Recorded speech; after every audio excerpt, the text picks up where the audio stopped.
ETF index mutual funds నేర్చుకుని stock మార్కెట్లో రాణించాలనుకుంటున్నారా? వెంటనే ఈ నెంబర్కి కాల్ చేయండి.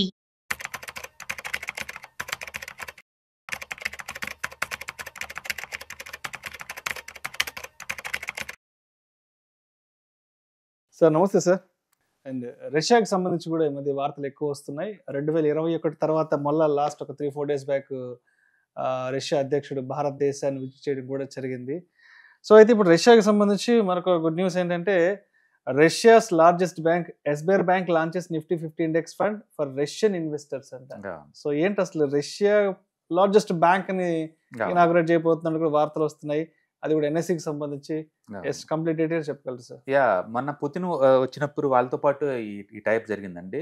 అంటే మన ఇండియాలో హెచ్డిఎఫ్సి లార్జెస్ట్ బ్యాంక్ అలాగను రష్యాలో ఎస్బీఐ బ్యాంక్ అనేది లార్జెస్ట్ బ్యాంక్ అనమాట. అక్కడ వాళ్ళు ఎన్ఎస్సితో టైప్ అయ్యారు. ఇక్కడ ఇప్పుడు ఎన్ఎస్సి లో నిఫ్టీ 50 ఇండెక్స్ ని అక్కడ మ్యూచువల్ ఫండ్ లా లాంచ్ చేస్తున్నారు రిటైల్ ఇన్వెస్టర్ కోసం. దీనివల్ల గుడ్ థింగ్ ఏంటంటే మనం రష్యాతో పోల్చుకున్నప్పుడు ఇండియాలో మన ఇంపోర్ట్స్ చాలా ఎక్కువ, ఎక్స్పోర్ట్ చాలా తక్కువ. అందుకని ట్రేడ్ డెఫిసిట్ చాలా ఎక్కువ ఉంది ఇద్దరి మధ్య గ్యాప్. ఇప్పుడు రష్యా వాళ్ళు అంతగా ఇండియాకి అమ్మిన వచ్చే డబ్బులు రూపాయలతో వాళ్ళు ఏం చేయాలి? ఇప్పుడు ఫస్ట్ టైం వాళ్ళకి సొల్యూషన్ దొరికింది అనమాట. అదేంటంటే ఇండియాకి నుంచి వచ్చిన రూపీస్ మొత్తాన్ని కూడా ఎంతసేపు ఇండియాలో ఇన్వెస్ట్ చేసుకోవచ్చు. అంటే ఇండియాలో మనీ ఇండియాలో ఉండిపోద్ది. ఇప్పుడు దాకా మనం వేరే కంట్రీకి డాలర్లో పే చేస్తున్నాం, మళ్ళీ తిరిగి రావట్లేదు. బట్ దీనివల్ల ఏంటంటే ఇండియాలోకి మనీ ఇండియాలో ఉంటుంది, బట్ అదే టైంలో ఇంటర్నేషనల్ ఇన్వెస్టర్స్ ఇండియాకి వచ్చినట్టు ఉంటుంది. ఇప్పుడు దాకా టూ మచ్ డిపెండ్ అయిన ఇండియా ఫారినర్స్ మీద. ఇక్కడ ఫారినర్స్ అంటే నథింగ్ బట్ వెస్టర్న్ కంట్రీస్ వాళ్ళందరూ ఓకే ఫస్ట్ టైం దాన్ని క్రాక్ చేసుకుంటూ రష్యా కళ్ళు చూస్తున్నారు అనమాట. ఇప్పుడు రష్యా వాళ్ళతోటి మనలో ఎట్లాగూ ట్రేడ్ డెఫిసిట్ ఇవి ఉన్నాయి కాబట్టి అక్కడ అమౌంట్ని తిరిగి వాళ్ళు ఇండియాలో ఇన్వెస్ట్ చేయడం ద్వారా వాళ్ళకి గ్రోత్ వస్తుంది, ప్లస్ మనకి కూడా ఈ డాలర్స్తో వచ్చిన ప్రాబ్లం సార్ట్ అవుట్ అవుతుంది అనమాట. అందుకని this is the one of the best type అనమాట.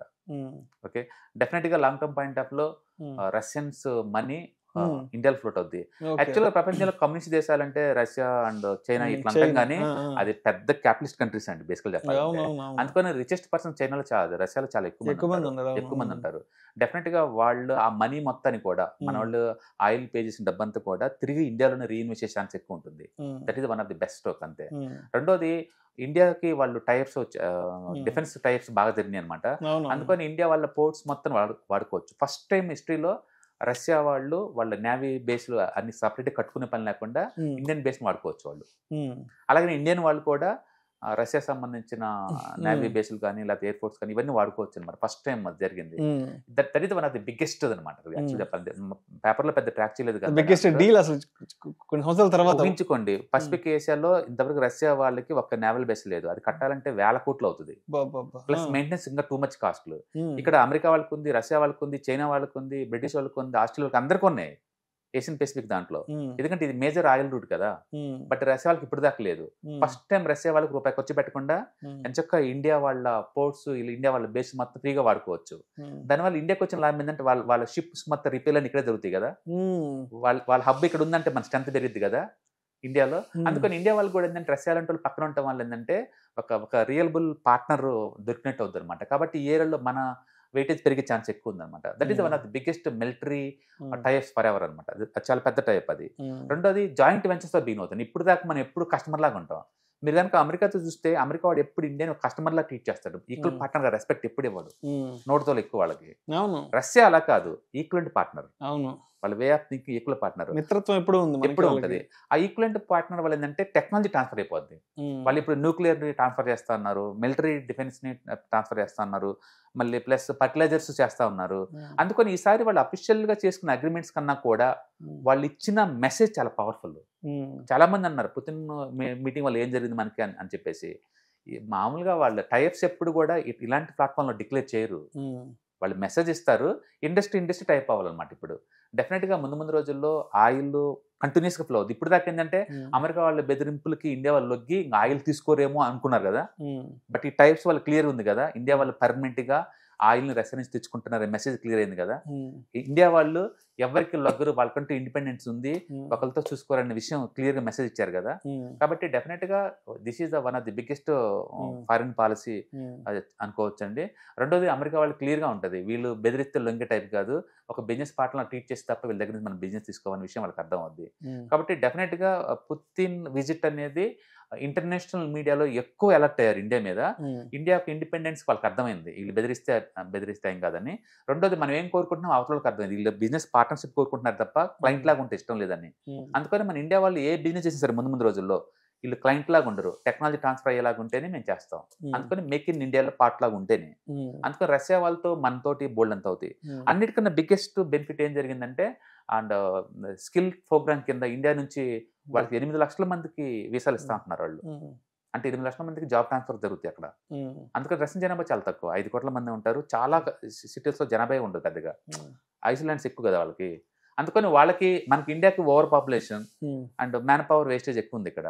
రష్యా వాళ్ళకి మ్యాన్ పవర్ కావాలి అండ్ ల్యాండ్స్ అని ఖాళీ పడినవి ఎక్కువ ఉన్నాయి, అండ్ మినరల్ చాలా ఎక్కువ అక్కడ. ఎక్స్ప్లోరేషన్ కి టెక్నాలజీ కావాలి, మ్యాన్ పవర్ కావాలి, ఇద్దరికి విన్ ఆపర్చునిటీ అది డెఫినెట్ గా.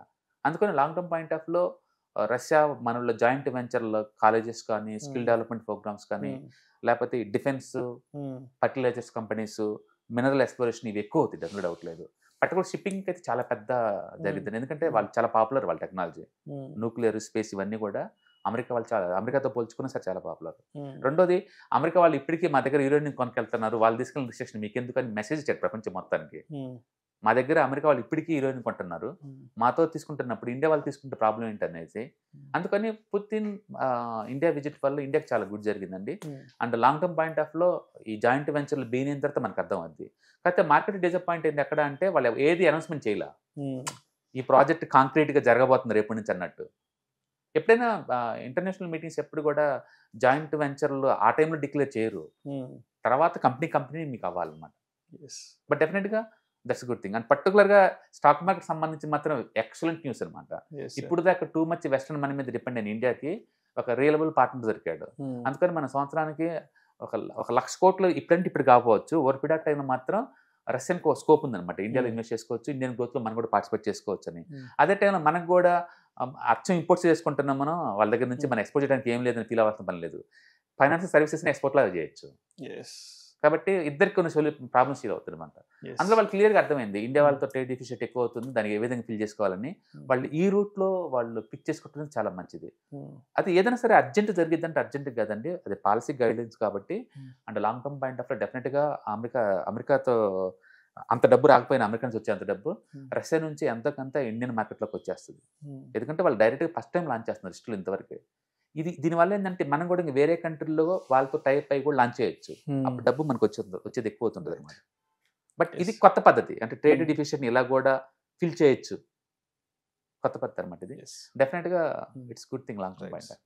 సార్ సుందరరావు, ఇప్పుడు మీరు రెగ్యులర్ గా ఫ్రీక్వెంట్ గా వెబినార్స్ అవి కండక్ట్ చేస్తుంటారు, బయట కొన్ని ఆఫ్లైన్ సెమినార్స్ అవి కండక్ట్ చేస్తుంటారు కదా. మీరు ఇక్కడ చాలా మంది రియల్ టైం ఇన్వెస్టర్స్తో ఇంటరాక్ట్ అవుతూ ఉంటారు, మాట్లాడుతూ ఉంటారు, వాళ్ళకి సంబంధించిన సందేహాలు ఏదైనా వస్తే అవి తీరుస్తూ ఉంటారు కదా. సో అంటే ఒకప్పుడు మీరు చూసిన ఇన్వెస్టర్ సైకాలజీ ఎలా ఉంది, అండ్ ఇప్పుడు మీరు చూస్తున్న ఇన్వెస్టర్ సైకాలజీ ఎలా ఉంది? ఇంత ముందంటే చాలా మంది యూత్ ఎక్కువ ఉంటారండి ఇంతకుముందు అయితే, అండ్ ఎల్డర్స్ పెద్దగా ఉండేవాళ్ళు కాదు. అంటే ఎల్డర్స్ కి బహుశా వెల్త్ మేనేజ్మెంట్ మీద ట్రెడిషనల్ ఒపీనియన్ ఉండేది, స్టాక్స్ కు దూరంగా ఉండేవాళ్ళు.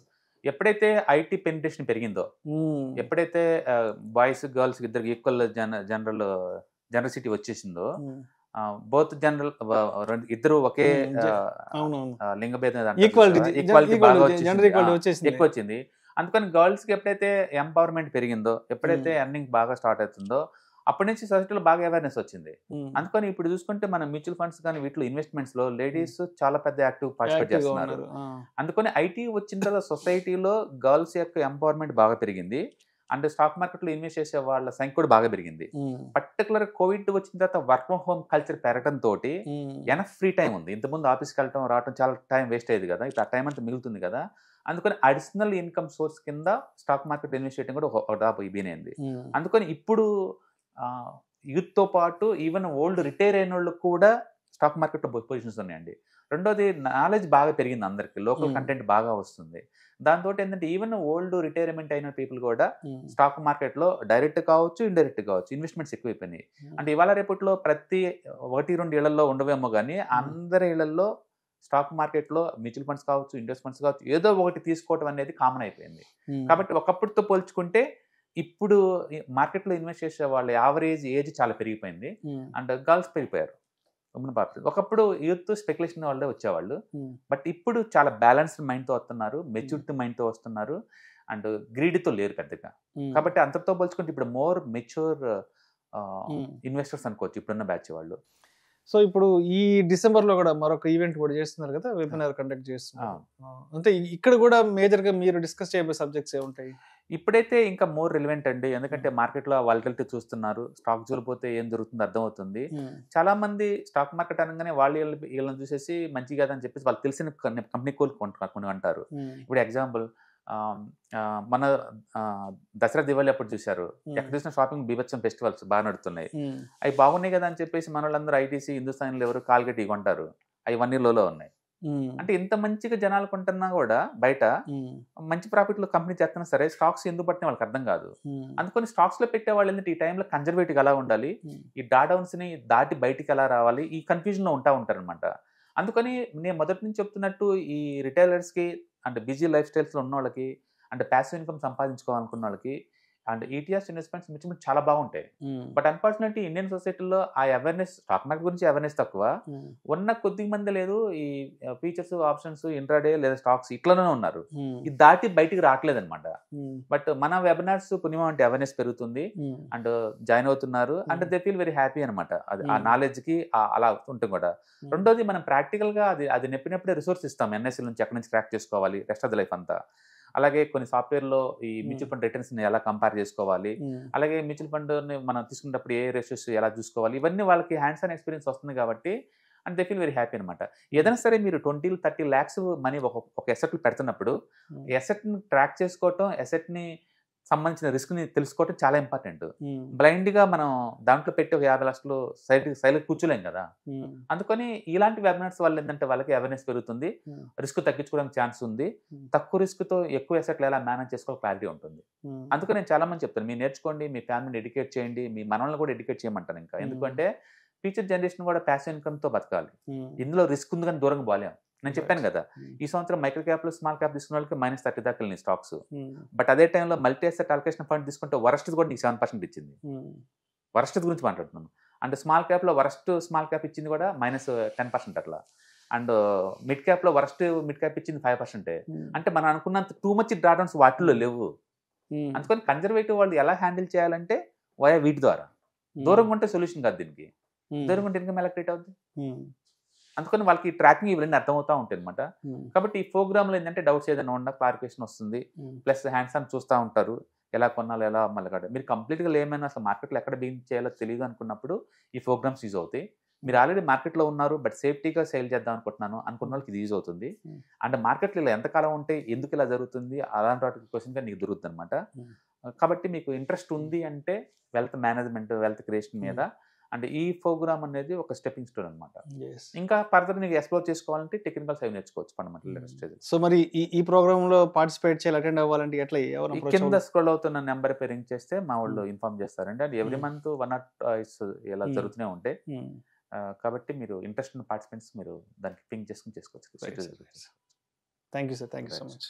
ETFs, index funds and mutual funds. మీరు కనుక స్టాక్ మార్కెట్లో ఎంటర్ అవ్వాలనుకుంటే మార్కెట్లో స్టాక్స్ డైరెక్ట్ గా ఇన్వెస్ట్ చేసే బదులు కపుల్ ఆఫ్ స్టాక్స్ ఇన్వెస్ట్ చేయడం ద్వారా ఏంటంటే ఆటోమేటిక్ రిస్క్ తగ్గించుకోవచ్చు. కాబట్టి మీరు బిగినర్ అయినా లేదా ఎక్స్పీరియన్స్ పర్సన్ అయినా సరే మార్కెట్లో సేఫ్ సెక్యూర్ వేలో లాంగ్ టర్మ్ లో సస్టైనబిలిటీ కావాలంటే ఈ ప్రొడక్ట్స్ లో ఇన్వెస్ట్ చేయడం ద్వారా దాన్ని సాధ్యం చేసుకోవచ్చు అనమాట. కాబట్టి మీకు ఎవరికైనా సరే ఈ ETFs, index funds, mutual fund లో ఇన్ డెప్త్ నాలెడ్జ్ కోసం అండ్ గైడెన్స్ కోసం ఈ ట్రైనింగ్ ప్రోగ్రామ్ అటెండ్ అవడం ద్వారా మీరు మనీ మేక్ చేసుకోవచ్చు. కాబట్టి మీకు ఇంట్రెస్ట్ ఉన్న పార్టిసిపెంట్స్ ఈ వీకెండ్ లో జరిగే వెబినార్ అటెండ్ అవడం ద్వారా ఇందులో ETFs, index funds, mutual funds అంటే ఏంటి, వాటిని ఎలా మనీ మేక్ చేసుకోవాలి, వాటిని ఎలా మేనేజ్ చేసుకోవాలి, వాటి గురించి కాంప్రహెన్సివ్ ట్రైనింగ్ మీకు ఈ ప్రోగ్రామ్ లో అందించబడుతుంది. ఈ వీకెండ్ లో జరిగే ఈ ప్రోగ్రామ్ కి ఎన్రోల్ చేసుకోండి. Thank you.